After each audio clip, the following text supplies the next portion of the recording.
প্রতিবেদনটা আসলো, United নেশনের human rights কমিশনের যে রিপোর্টটা আসলো, এতে মোটামুটি এখন পুরো পৃথিবী জানতে পেরেছে কি রকমের ভয়ানক একটা হত্যাযজ্ঞ হয়েছিল এবং কে অর্ডার করেছিল এবং কিভাবে এই বাংলাদেশের মানুষের অধিকার হরণ করেছিল।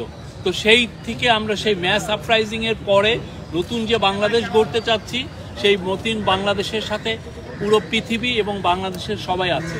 আজকে একটা মহৎ একটা উদ্যোগ শুরু হলো এবং আমরা এই দ্বিতীয় যাত্রার মাধ্যমে বাংলাদেশ কী রকম বাংলাদেশ আমরা চাই এটা নির্ধারিত হবে। Thank you. আর আজকে যারা যারা ছিলেন সে বিষয়ে আমাদের ডেপুটি প্রেস সচিব বলছেন।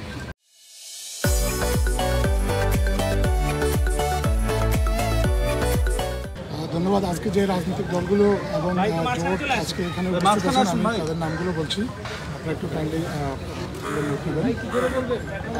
বাংলাদেশ জাতীয়তাবাদী দল বিএনপি, জামাত ইসলামী, জাতীয় নাগরিক কমিটি এলডিপি, এবি পার্টি, হেফাজতে ইসলাম, ইসলামী আন্দোলন Bangladesh, Bangladesh Khelafat Majlis, democratic left unity, Bangladesh labour party, Bangladesh Jasad Gano Adhikar পরিষদ, জাতীয় গণফ্রন্ট, বাংলাদেশ জাতীয় পার্টি, 12 দলীয় জোট, জাতীয়তাবাদী সমমনা জোট, গণতন্ত্র মঞ্চ, জাতীয় সমাজতান্ত্রিক দল জাসদ, ন্যাশনাল ডেমোক্রেটিক মুভমেন্ট, জামায়াতে উলামা ইসলামী, জমিয়তে উলামা ইসলামী, বাংলাদেশ খেলাফত মজলিস, জাতীয় মুক্তি কাউন্সিল, গণফোরাম, আমজনতার দল, লেফট ডেমোক্রেটিক অ্যালায়েন্স এবং বৈষম্য বিরোধী ছাত্র আন্দোলন।